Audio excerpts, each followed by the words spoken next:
नमस्कार साथियों, उपासना इसके डेली करंट अफेयर्स प्रोग्राम में आप सभी का स्वागत है।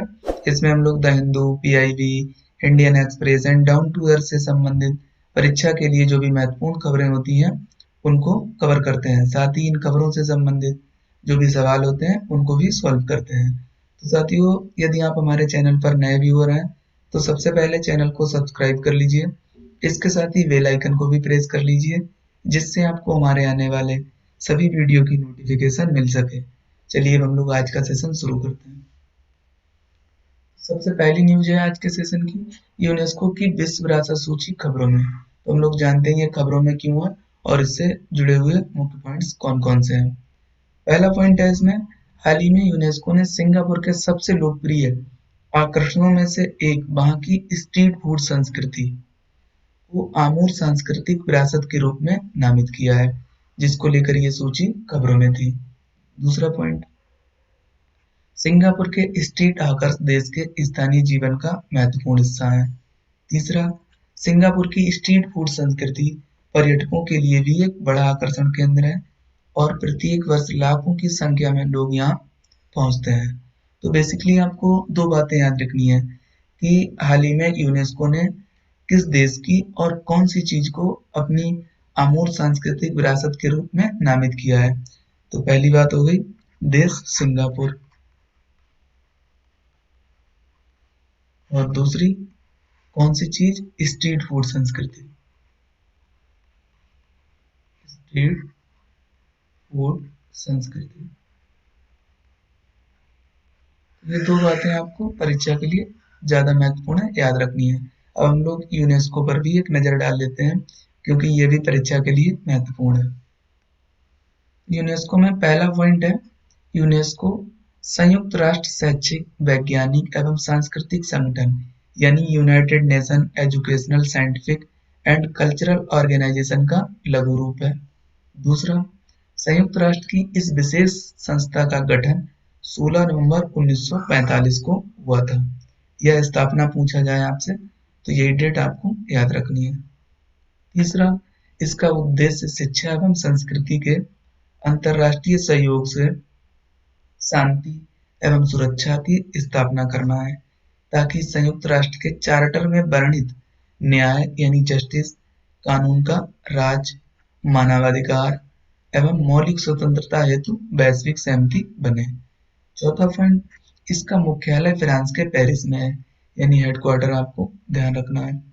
पांचवा, संयुक्त राष्ट्र शैक्षिक, वैज्ञानिक तथा सांस्कृतिक संगठन यानी यूनेस्को संयुक्त राष्ट्र का एक घटक निकाय है, यानी यह संयुक्त राष्ट्र से स्वतंत्र नहीं है बल्कि उसी का एक घटक निकाय है।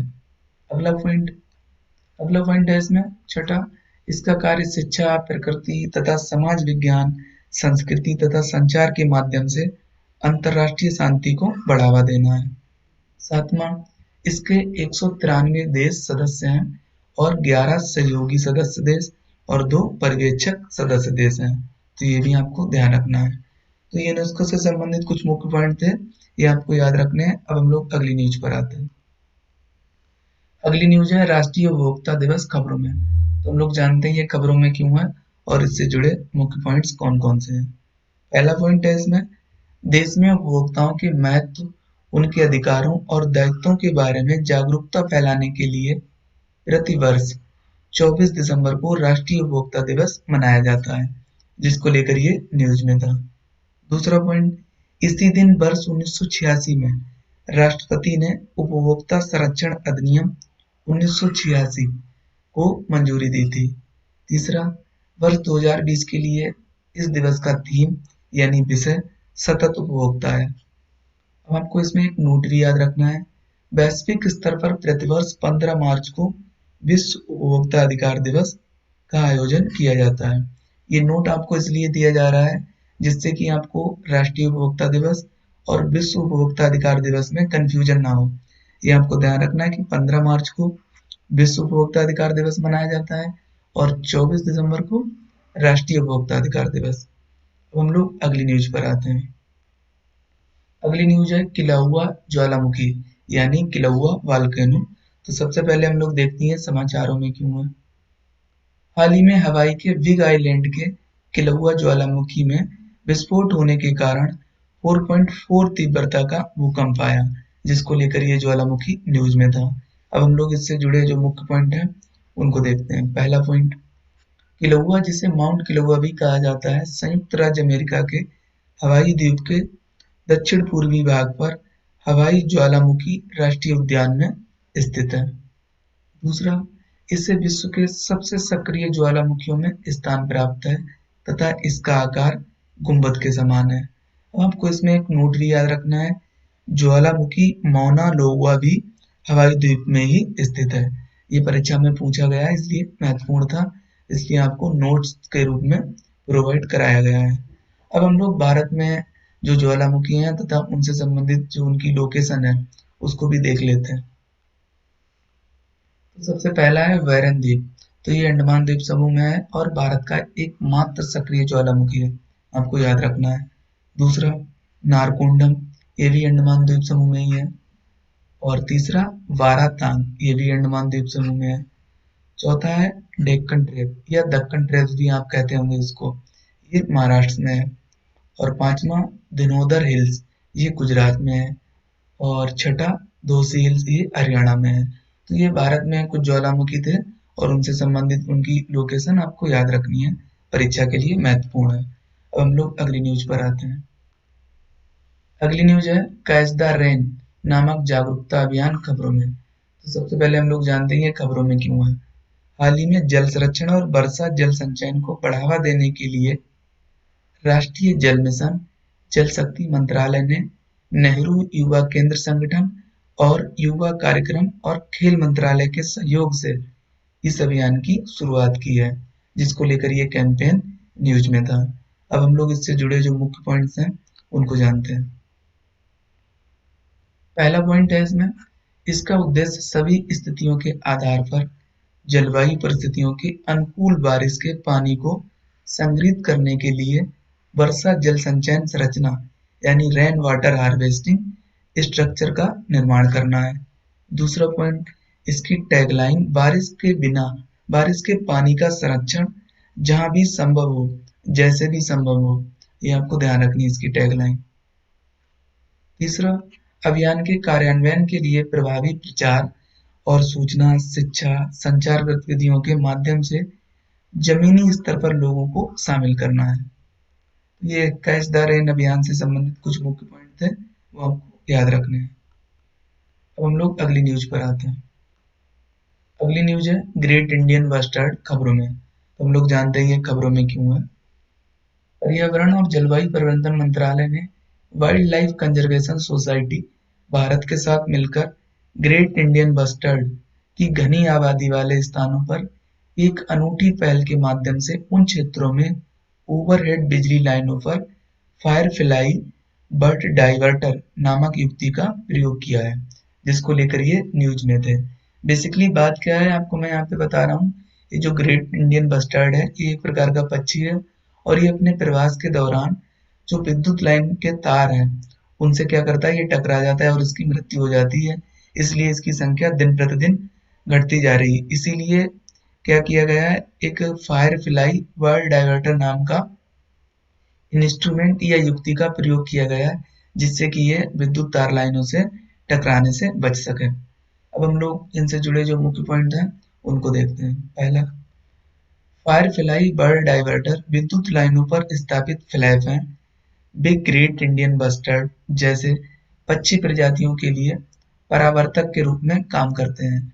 पक्षी उन्हें लगभग 50 मीटर की दूरी से पहचान सकते हैं और बिजली की लाइनों से टकराव से बचने के लिए अपनी उड़ान का मार्ग बदल सकते हैं। अगला पॉइंट है इसमें point number 2, wild life conservation society New York स्थित एक गैर सरकारी संगठन है जिसका उद्देश्य दुनिया के सबसे बड़े जंगली स्थानों को 14 प्राथमिकता वाले क्षेत्रों में संरक्षित करना।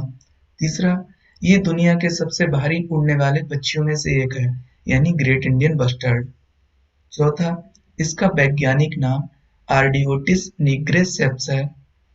पांचवा, इसकी ज्यादातर आबादी राजस्थान और गुजरात तक ही सीमित है। महाराष्ट्र, कर्नाटक और आंध्र प्रदेश में ये कम संख्या में पाए जाते हैं।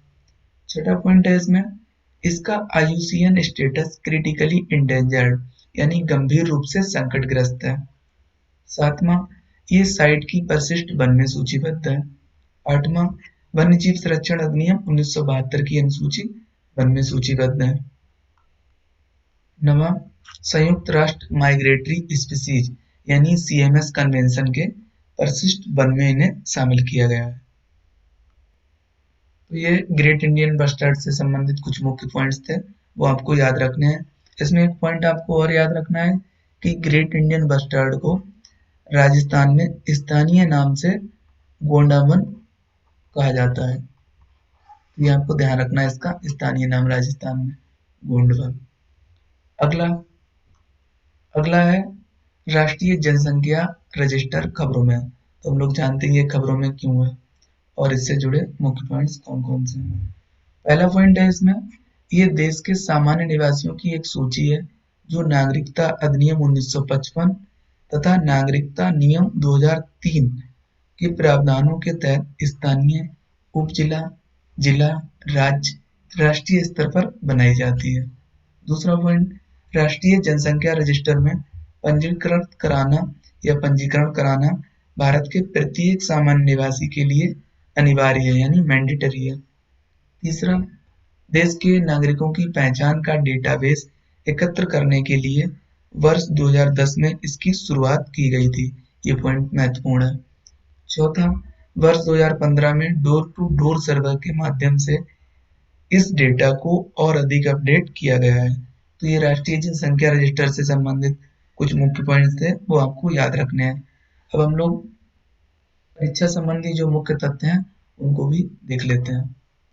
पहला तथ्य है, हाल ही में त्रिपुरा के उच्च न्यायालय में भारत के मुख्य न्यायाधीश द्वारा एक ई सेवा केंद्र का उद्घाटन किया गया है। दूसरा, विनीत अग्रवाल ने एसोचैम के नए अध्यक्ष के रूप में पदभार संभाला है।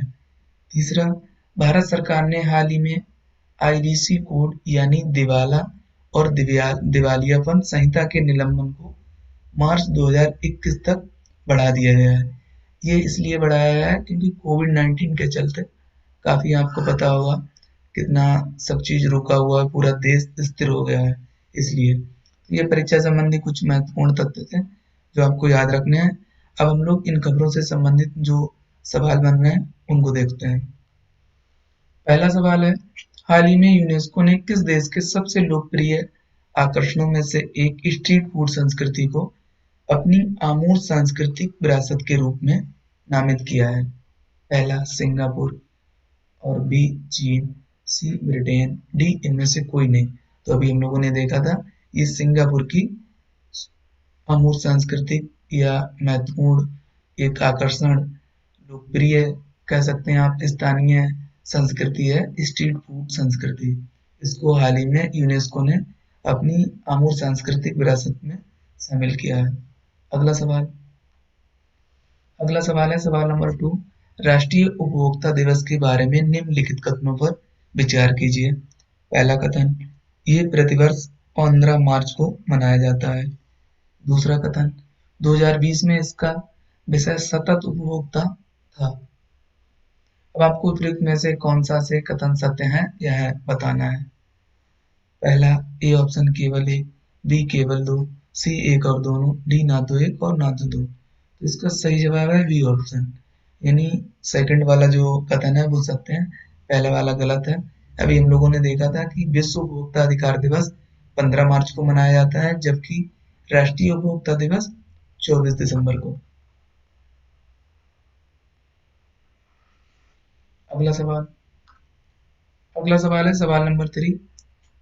ये अंतिम सवाल भी है आज के सेशन का।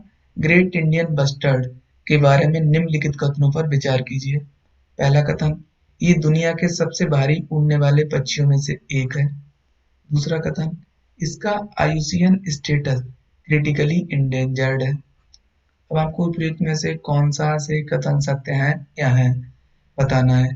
ए ऑप्शन केवल एक, बी केवल दो, सी एक और दोनों, डी ना तो एक और ना तो दो। तो इसका सही जवाब है सी ऑप्शन, यानी दिए हुए दोनों कथन सत्य हैं। अभी हम लोगों ने देखा था ग्रेट इंडियन बस्टर्ड के बारे में, ये दोनों दी कथन सत्य थे। तो साथियों, आज के सेशन में इतना ही। हम लोग नेक्स्ट सेशन में मिलेंगे कुछ नई खबरों के साथ। तब तक के लिए आप सभी लोग अपना ध्यान रखिए। साथ ही उपासना आईएएस के चैनल को सब्सक्राइब और शेयर करना ना भूलिए। Thank you. Best of luck.